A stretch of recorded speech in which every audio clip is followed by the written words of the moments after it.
이 시간에 웬일이세요? 아버지 장례식 끝나고 집에 혼자 있으려니 너무 힘들구나. 그래서 저희랑 앞으로 같이 지내시려고요? 계속은 아니고 마음이 조금 정리될 때까지만 며칠만 있으면 안 될까? 저희도 회사 일 때문에 바쁘고 집도 좁아서 어려울 것 같아요. 그리고 애들도 불편해할 것 같고요. 하루만 있다가도 안 될까? 어머니, 제발 저희 좀 이해해 주세요. 이제 그만 가보세요. 나중에 연락드릴게요. 대성아, 안녕하세요. 이번 사연은 73세 박명자 어머니의 사연입니다. 박명자 어머니의 사연을 들으시면서 따뜻한 위로와 격려, 그리고 따끔한 조언을 댓글에 남겨주시면 박명자 어머니께 큰 위안과 힘이 되니 많은 댓글 부탁드리겠습니다. 그럼 사연 바로 시작하겠습니다. 저는 올해 73세 박명자입니다. 굽이굽이 산길을 오르내리며 시골 터줏대감으로 살아온 평생이에요. 작은 분식집을 하면서 아들 하나 키우고 꽃집도 겸하면서 마을 사람들과 함께 살아왔죠. 동네 사람들은 저를 꽃집 할머니라고 불렀어요. 제가 가꾼 꽃들로 결혼식도 치르고 아이들 돌잔치도 하고 때로는 장례식장까지 꾸몄으니 이곳 주민들의 희로애락을 모두 함께 해온 셈이죠. 오늘은 제 인생에서 가장 큰 변화를 맞이했던 순간의 이야기를 들려드리려고 해요. 찬바람 부는 늦가을, 낙엽이 흩날리던 그날이 문득 떠오르네요. 병원 장례식장의 희미한 형광등, 불빛 아래 남편의 마지막 가는 길을 배웅하던 그때가 마치 어제 일 같아요. 남편은 평생 농사일을 했어요. 새벽이면 일어나 들판으로 나가고 해가 저물 때가 되어서야 돌아오곤 했죠. 그런 남편이 갑자기 쓰러진 건 추수가 한창이던 때였어요. 어머니, 제가 옆에서 잘 모실게요. 아들 대성이의 떨리는 목소리가 아직도 귓가에 맴돌아요. 하지만 그 말과 달리 대성이의 눈빛에는 뭔가 다른 것이 서려 있었어요. 며느리 혜진이는 멍한 표정으로 창밖만 바라보고 있었죠. 그 모습을 보는 순간 제 심장이 쿵 하고 내려앉는 것만 같았어요.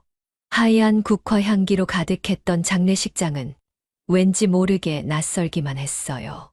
40년을 함께 살아온 사람이 이렇게 훌쩍 떠난다는 게 실감이 나지 않더라고요. 검은 상복을 입은 조문객들 사이로 남편의 마지막 사진을 바라보는데 그때만큼은 눈물도 나오지 않았어요. 그저 멍하니 사진 속 남편의 모습을 바라보고 있었죠. 구불구불한 주름 사이로 늘 따뜻하게 미소 짓던 그 얼굴이 이제는 차가운 액자 속에 갇혀버렸네요. 남편은 생전에 꽃을 무척 좋아했어요. 제가 꽃집을 시작한 것도 사실은 남편 덕분이었죠. 당신이 가꾸면 시들어가는 꽃도 다시 피어날 것 같소. 그렇게 말하며 빈 창고를 개조해 작은 꽃집을 만들어줬어요. 여보, 당신이 가꾼 꽃보다 더 예쁜 꽃은 없소. 매일 아침 제가 꽃을 다듬을 때마다 그렇게 말해주곤 했었는데 이제는 그 목소리도 들을 수 없네요. 제가 꽃집을 하면서 매일 아침 새로 들여온 꽃 이야기를 나누던 때가 그리워요. 장례식장에 놓인 하얀 국화들을 보면서도 남편 생각에 마음이 아팠죠. 남편은 국화를 특히나 좋아했거든요. 국화처럼 고고하게 살아야 해. 그 말처럼 평생을 곧게 살았는데 병마 앞에서는 그저 힘없이 무너져 내리고 말았네요. 대성이가 어릴 적 아버지 어깨에 매달려 놀던 모습이 떠올랐어요.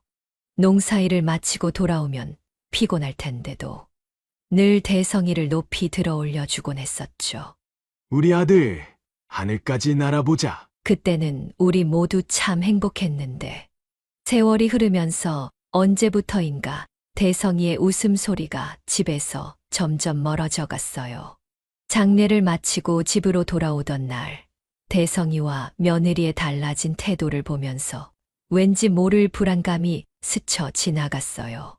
어머니, 이제 어떻게 하실 거예요? 대성이의 말투에서 느껴지는 어색함이 마음을 더 무겁게 만들었죠.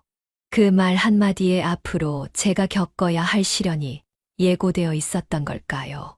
조문객들이 돌아간 후 혼자 남은 저는 벽에 걸린 가족 사진을 바라보며 한참을 서 있었어요. 늘 웃음이 가득했던 우리 집이 이제는 너무 조용하고 쓸쓸하게 느껴졌죠. 창밖으로 들리는 풀벌레 소리만이 이 적막을 채우고 있었어요. 여보, 앞으로 난 어떻게 살아야 하나요? 속삭이듯 중얼거렸지만 더 이상 저를 안아주던 따뜻한 품은 없었어요. 대신 차가운 가을바람만이 휑한 창문 틈으로 스며들어왔죠. 문득 대성이가 어렸을 때가 생각나네요. 그때는 정말 힘든 시절이었어요. 남편이 교통사고로 허리를 다쳐 일을 못하게 되면서 제가 생계를 책임져야 했죠.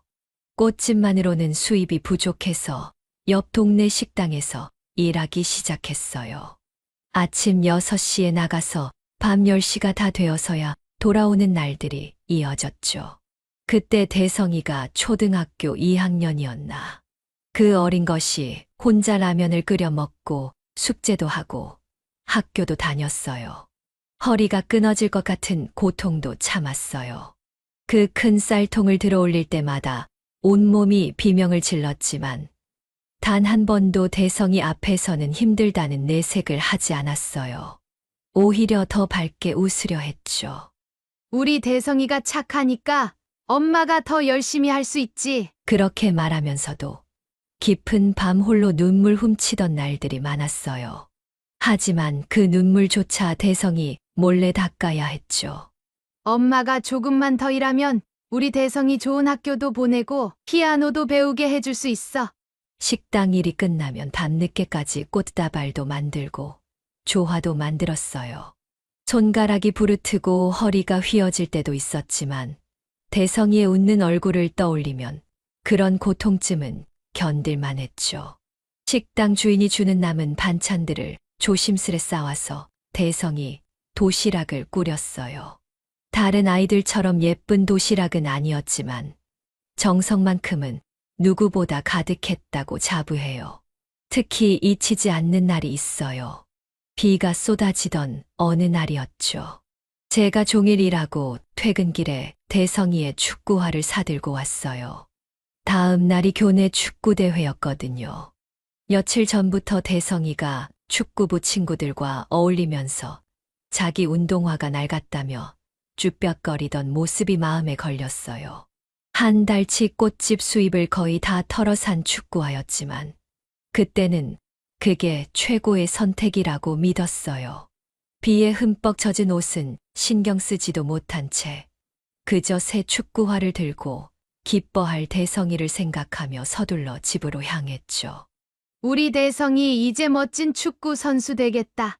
그렇게 말하면서 축구화를 건넸던 게 기억나요. 대성이의 눈이 얼마나 반짝였었는지.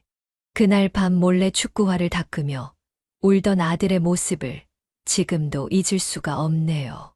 축구화를 받고는 좋아서 펄쩍펄쩍 뛰다가도 문득 엄마의 젖은 옷과 지친 얼굴을 보고는 울컥했나 봐요. 엄마, 미안해요. 그렇게 말하며 안기던 대성이의 작은 품이 얼마나 따뜻하던지. 그 다음날 축구대회에서 대성이가 골을 넣었어요. 운동장 구석에서 몰래 지켜보다가 그 순간만큼은 저도 모르게 우리 아들 최고다. 하고 소리쳐버렸죠. 대성이가 쑥스러워하면서도 행복해하던 그 미소가 지금도 선명해요. 그날 저녁 허름한 식당에서 자장면을 사주면서 가슴이 뿌듯했어요. 우리 대성이가 최고야. 라고 말하면서 대성이의 머리를 쓰다듬어 주던 그때가 우리 모두에게 가장 행복한 순간이 아니었나 싶어요. 하지만 세월이 흐르고 대성이가 중학교를 졸업할 때쯤 많은 것이 변하기 시작했어요. 허름한 옷차림의 절 보고 대성이가 친구들 앞에서 모른 척하던 순간들이 하나둘씩 늘어갔죠. 한 번은 학교 앞에서 마주쳤는데 대성이가 저를 보고도 모른 척 지나가는 거예요. 그날 밤 베개를 붙잡고 많이 울었어요. 그래도 겉으로는 아무렇지 않은 척 했죠. 사춘기니까. 하고 이해하려 했어요. 엄마가 꽃집하고 식당일 하는 게 부끄러웠나 보다 하면서 남편의 병원비를 벌기 위해 새벽부터 밤늦게까지 일하는 동안 대성이는 점점 더 멀어져 갔어요. 고등학교에 들어가고 나서는 아예 자기 방에만 틀어박혀 지내더라고요. 말수도 줄고 눈빛도 차가워졌죠. 가끔 밤늦게 들어오는 발소리에 잠에서 깨면 방문 틈으로 새어나오는 불빛을 바라보며 한숨만 쉬었어요. 그래도 저는 믿었어요. 공부하느라 그러겠지 하면서요. 피곤할 텐데 매일 늦게까지 공부하나 싶어서 따뜻한 우유라도 한 잔 갖다 주려고 하면 엄마, 방해하지 마요. 라는 말에 또 한 번 상처를 받았죠. 대학에 들어가고 직장을 잡으면서 대성이는 완전히 다른 사람이 되어 있었어요. 주말에도 집에 오지 않았고 명절에도 잠깐 얼굴만 비추고 가기 일쑤였죠. 전화를 해도 지금 바빠요. 라는 말만 되풀이했어요. 그래도 전 참았어요. 아들이 잘 되는 것만 봐도 이 엄마는 행복하다고 스스로를 위로하면서요. 직장에서 늦게 퇴근한다고 하면 걱정되고 야근한다고 하면 안쓰러워서 도시락이라도 싸들고 찾아갔다가 민망하게 돌아온 적도 있었어요. 어느 날은 대성이 회사 앞에서 기다리다가 우연히 그 애를 봤어요. 잘 차려입은 양복 차림에 까만 구두를 신고 있더라고요. 그 모습을 보니 코 찡해지면서 울컥하더라고요. 그래, 이제 우리 아들도 제법이야. 반가운 마음에 손을 들어 인사하려는데 옆에 있던 회사 동료들을 의식했는지 모른 척 지나가 버리더라고요. 그때 느꼈어요. 내 아들이지만 이제는 정말 다른 세상에서 사는 사람이 되었구나. 결혼하고 나서는 더 심해졌어요. 며느리 혜진이가 들어오면서 대성이와의 거리는 더욱 멀어졌죠. 처음엔 혜진이도 며느리 노릇을 하려고 애를 썼어요. 가끔 찾아와서 같이 김치도 담그고 명절 음식도 준비했죠. 하지만 시간이 지날수록 그마저도 점점 뜸해졌어요. 어머니, 저희 이번 명절은 친정에 가기로 했어요. 어머니, 요즘 너무 바빠서요. 그렇게 변명거리가 하나둘 늘어갔죠. 명절 때 찾아와도 시간 맞춰 오지 않고 밥상이 다 차려져도 늦게 와서 대충 먹고 가기 일쑤였어요. 그래도 전 늘 대성이 좋아하는 반찬을 미리 준비해두곤 했죠. 동태찌개에 들어가는 무는 꼭 납작하게 썰어야 한다면서 투정 부리던 어린 시절의 대성이가 떠올라서요. 이제는 그 동태찌개를 먹을 때도 맛있다는 말 한마디 없이 휴대폰만 보면서 대충 떠먹더라고요. 그런데도 전 매일 새벽 꽃시장에 가서 꽃을 고르고 식당 일을 하면서도 틈틈이 대성이 내외를 위한 반찬을 준비했어요. 주말이면 찾아올까 하는 마음에 집 안 구석구석을 깨끗이 청소하고 대성이가 좋아하는 과일을 사다 놓곤 했죠. 하지만 그런 정성이 오히려 부담이 되었는지 점점 발걸음이 뜸해지더라고요. 그리고 이제 남편마저 떠나고 나니 정말 외롭네요. 40년을 함께 살았던 사람이 갑자기 사라지니 이 큰 집이 너무 헛헛해요. 새벽에 일어나면 습관처럼 아직도 남편 슬리퍼를 찾게 되고 저녁 때가 되면 어김없이 현관문 소리에 귀가 기울여지죠. 식사 때마다 젓가락 2벌을 놓다가 한 벌을 다시 치우면서 가슴이 먹먹해져요. 빈 방을 둘러보며 옛날 생각에 잠길 때면 가슴 한켠이 쓰리도록 아파와요. 장롱 속 남편의 옷가지들에서는 아직도 그이의 채취가 남아있는 것만 같아요. 마당 한켠에 남편이 아끼던 감나무는 여전히 그 자리에 서 있지만 이젠 그 감을 따서 먹을 사람도 없네요. 하지만 이런 아픔도 시작에 불과했다는 걸 그때는 미처 몰랐답니다. 제게 닥쳐올 더 큰 시련을 그때는 상상조차 할 수 없었으니까요. 장례식장에서 보였던 대성이의 불안한 눈빛과 며느리의 차가운 태도가 어떤 의미였는지 그제서야 조금씩 이해가 되기 시작했어요. 장례를 치르고 일주일쯤 지났을까요? 그날따라 유난히 집안이 쓸쓸하게 느껴져서 대성이네 집에 가보기로 했어요. 찬바람이 불던 늦가을이었죠. 시장에서 대성이가 좋아하는 굴도 사고 며느리 혜진이 입맛에 맞춘 젓갈도 샀어요. 두 손 가득 장바구니를 들고 아파트 단지에 들어섰을 때만 해도 제 마음은 설레기만 했답니다. 엘리베이터를 타고 올라가는 동안 가슴이 콩닥거렸어요. 우리 대성이가 반가워할까?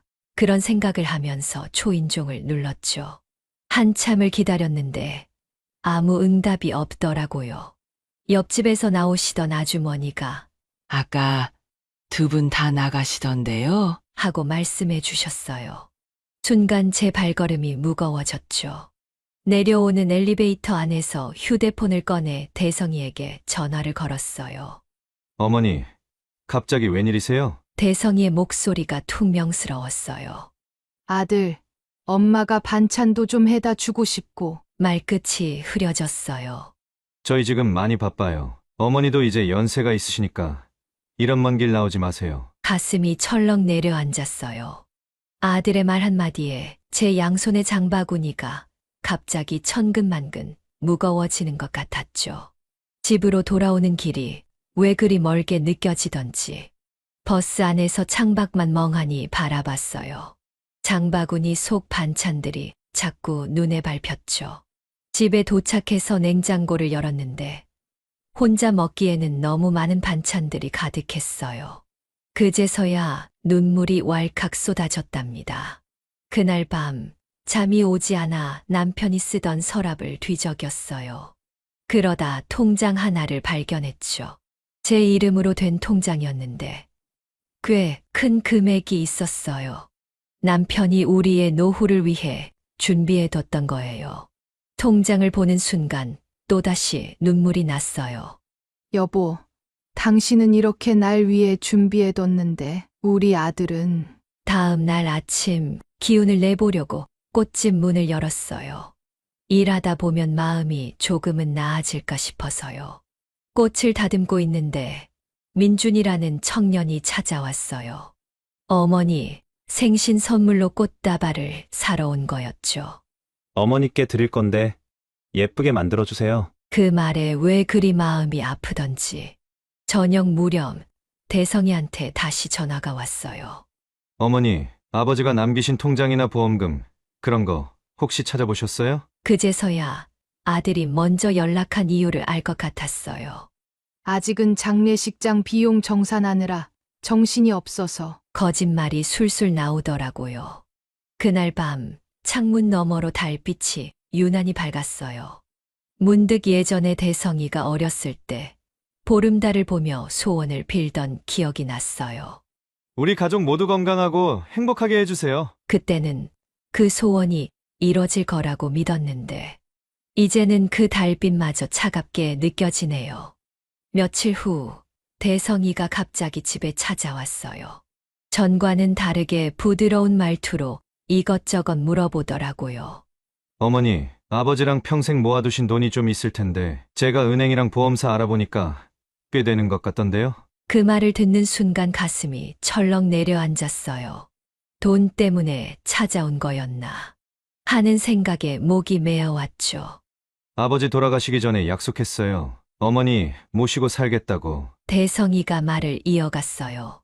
그런데 어머니, 저희도 애들 키우고 직장 다니느라 너무 바빠서. 말끝을 흐리는 아들의 눈빛이 불안해 보였어요.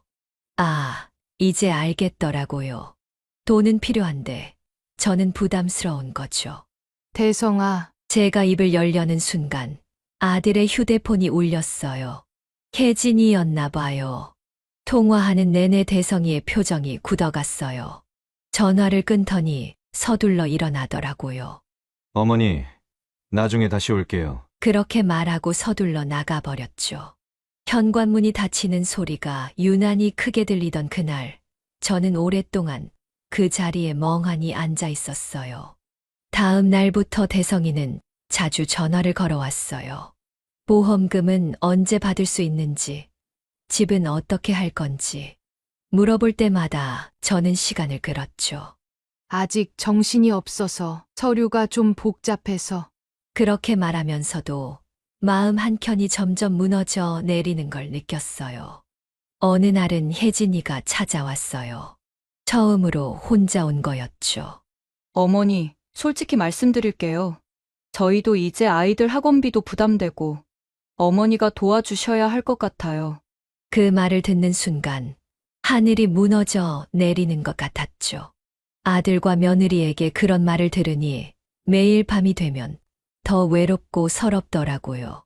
텅 빈 집안을 서성이다가 문득 남편의 빈자리가 너무 크게 느껴질 때면 이불 속에서 소리도 못 내고 울곤 해요.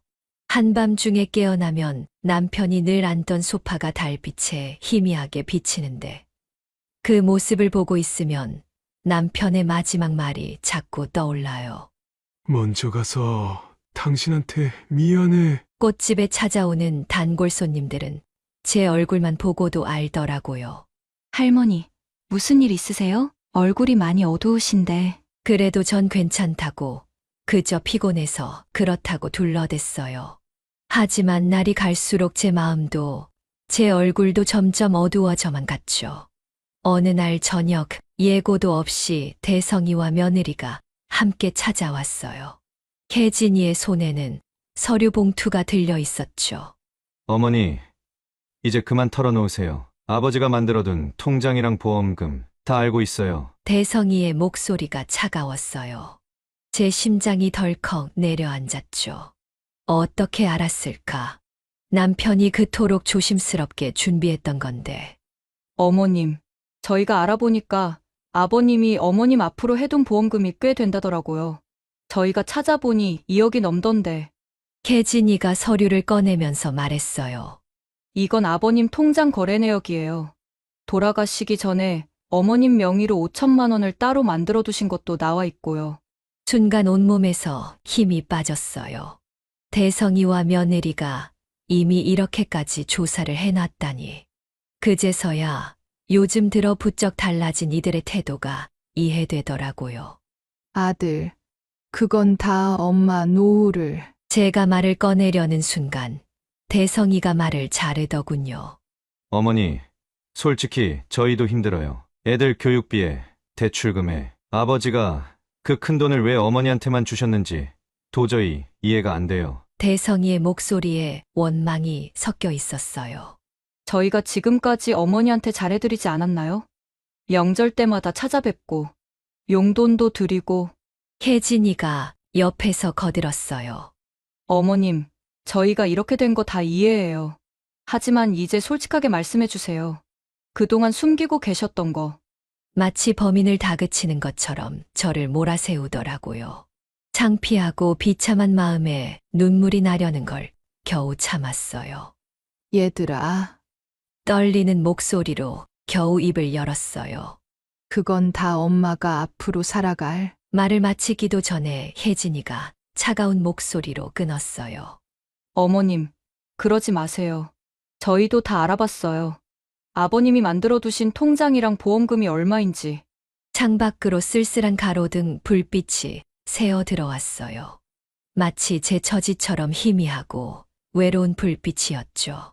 대성이 부부의 다그침 속에서 저는 점점 더 작아지는 것만 같았어요.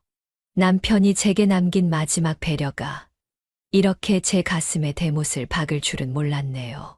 그날 밤 이후로 대성이 부부의 연락이 더욱 잦아졌어요. 마치 공모라도 한 듯이 번갈아가며 전화를 해대더군요. 어머니, 이제 그만 결정하세요. 저희도 더는 기다릴 수 없어요. 대성이의 목소리에는 더 이상의 아들다운 따스함은 찾아볼 수 없었죠. 며칠 뒤 혜진이가 또다시 찾아왔어요. 어머님, 이분이 보험금 처리를 도와주실 분이에요. 서류에 서명만 해주시면 돼요. 제 의사는 안중에도 없이 일을 진행하려 드는 며느리의 모습에 가슴이 찢어지는 것 같았어요. 잠깐만. 제가 말을 꺼내려는 순간 대성이가 들어왔어요. 언제부터 밖에서 기다리고 있었는지 어머니, 이제 그만하세요. 아버지도 돌아가시고 어머니 혼자 그 큰 돈을 관리하시기 어려우실 텐데 제가 다 알아서 할게요. 마치 전부터 짜놓은 각본이라도 있는 것처럼 모든 게 순식간에 진행되더군요. 그때 문득 남편 수첩에 적혀 있던 말이 떠올랐어요. 거기에는 제 앞으로 해둔 재산 목록과 함께 짧은 편지가 적혀 있었죠. 여보, 우리 아들 며느리 욕심이 과하다오. 당신 몫은 꼭 지키고 살아야 해요. 남편은 이미 다 알고 있었던 거예요. 그러던 어느 날, 대성이가 다급한 목소리로 전화를 걸어왔어요. 어머니, 제가 좀 급해서 그러는데 돈 좀 주세요. 제가 사업 자금이 좀 필요해서요. 순간 온몸이 굳어버렸어요. 아들이 이제는 노골적으로 돈을 요구하다니. 혜진이는 더 대담했어요. 교회 권사님들에게 제가 돈 때문에 아들을 괴롭힌다고 소문을 내고 다니더군요. 우리 시어머니가 돈이 많으시대요. 근데 자식 도와주기는커녕 숨기기만 하시니 교회에 갈 때마다 느껴지는 차가운 시선에 더는 교회도 나가지 못하게 됐어요. 설상가상으로 대성이 부부는 제 건강을 핑계로 요양원까지 알아보고 있었어요. 어머니, 연세도 있으시고 하니 요양원에 가시는 게 어떨까요? 저희가 좋은 대로 알아뒀어요. 마치 저를 내쫓으려는 것만 같았죠. 제가 거절하자 이번에는 아예 노골적으로 나오더군요. 그러면 재산이라도 정리하고 나눠요. 어머니 몫은 제가 잘 관리해 드릴게요. 하루는 대성이가 갑자기 찾아와서는 서류 뭉치를 내밀었어요.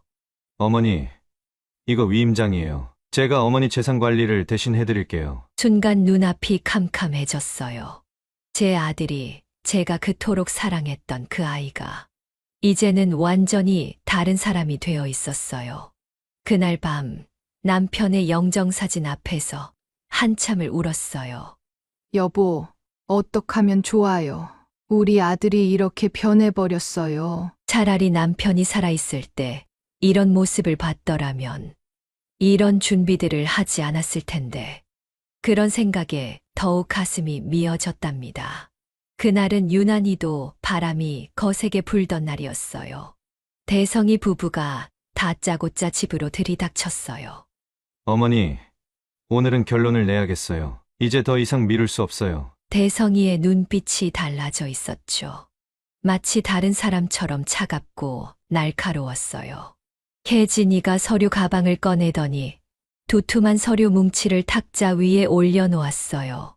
여기 서명만 해주시면 저희가 모든 걸 알아서 처리해드릴게요. 제 의사는 전혀 묻지도 않은 채 마치 이미 결정된 일인 것처럼 말하더군요. 떨리는 손으로 서류를 집어들었어요. 그런데 그 순간 옆집에 사는 민준이가 초인종을 눌렀어요. 꽃집 일을 도와주러 온다던 시간이었거든요. 제가 문을 열어주자 민준이가 들어서면서 상황을 둘러보더니 뭔가 심상치 않음을 직감한 듯했어요. 할머니, 무슨 일 있으세요? 대성이가 버럭 소리를 질렀어요. 남이 끼어들 일이 아니에요. 하지만 민준이는 물러서지 않았어요. 저는 법대생인데요. 이런 식의 강압적인 재산권 이전은 불법입니다. 그 말에 대성이와 며느리의 얼굴이 창백해졌죠. 순간 제 마음 속에서 무언가가 확 깨어났어요. 그동안 참았던 눈물이 마구 쏟아졌죠. 대성아, 내가 왜 이렇게 변했니? 엄마가 뭘 그렇게 잘못했니? 처음으로 제 목소리가 떨리지 않았어요. 오히려 단단하게 느껴졌죠. 민준이가 조용히 말했어요. 제가 아는 변호사님이 계신데 한번 상담해 보시는 게 어떠세요? 그 말을 듣자 대성이 부부가 서둘러 짐을 챙기더니 현관문을 쾅 닫고 나가버렸어요. 그들이 떠난 후 집안에는 무거운 정적만이 남았죠. 다음 날 민준이가 소개해준 변호사를 만났어요. 어머님, 이건 명백한 불법행위입니다. 저희가 도와드리겠습니다. 변호사의 말씀을 들으며 마음 한켠이 단단해지는 걸 느꼈어요. 이제는 더 이상 물러설 수 없다는 생각이 들었죠. 결국 법적 대응을 결심했어요. 대성이의 명예 도용과 사기 미수 혐의로 고소장을 제출했죠.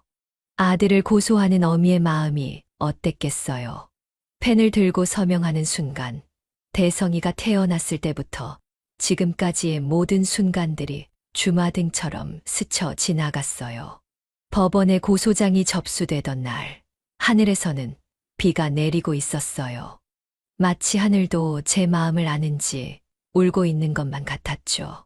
하지만 이상하게도 제 마음은 오히려 맑아졌어요. 이제야 비로소 남편의 마지막 유언을 제대로 지킬 수 있을 것 같았거든요. 법적 대응 이후 많은 것이 변했어요. 대성이 부부는 처음에는 협박성 문자를 보내더니 나중에는 해외로 도망가겠다며 으름장을 놓았죠. 하지만 변호사님의 조언대로 차분히 대응하니 결국 그들이 먼저 합의를 요청해 왔어요. 생각지도 못한 사실도 밝혀졌어요. 대성이가 아버지 돌아가시기 전부터 이미 이런 계획을 세우고 있었다는 걸 알게 됐죠. 며느리가 법률사무소에서 자백한 내용을 들었을 때는 그 자리에서 쓰러질 뻔했어요. 하지만 이상하게도 마음 한켠이 오히려 단단해지는 걸 느꼈답니다. 결국 모든 재산은 원상복구됐어요. 은행 계좌도 보험금도 집 명의도 모두요. 대성이 부부는 공식적으로 사과를 했고 앞으로 이런 일이 없을 거란 각서도 썼죠. 하지만 이미 깨진 신뢰는 돌이킬 수 없었어요. 때로는 관계를 정리하는 것도 사랑하는 방법이 될 수 있다는 걸 깨달았답니다. 그 과정에서 제 곁에는 새로운 인연들이 생겼어요. 민준이는 이제 제 아들 같은 존재가 됐고, 박 변호사님은 든든한 조력자가 되어주셨죠. 이제는 매일 아침 일어나면 제일 먼저 꽃을 만져요. 꽃을 다듬고 포장하면서 마음도 함께 정리가 되는 것 같아요. 더 이상 슬픔에 잠겨 있지 않아요. 제 인생에 새로운 봄이 찾아온 것 같답니다. 가끔 아들 소식이 들려왔죠. 이혼 소송 중이라고 하더군요. 며느리와 서로 책임을 미루다가 결국 그렇게 됐다나 봐요. 마음이 아프지만 이제는 그저 먼 발치에서 지켜보는 것밖에 할 수 없네요. 특별한 날이면 남편 산소에 찾아가요.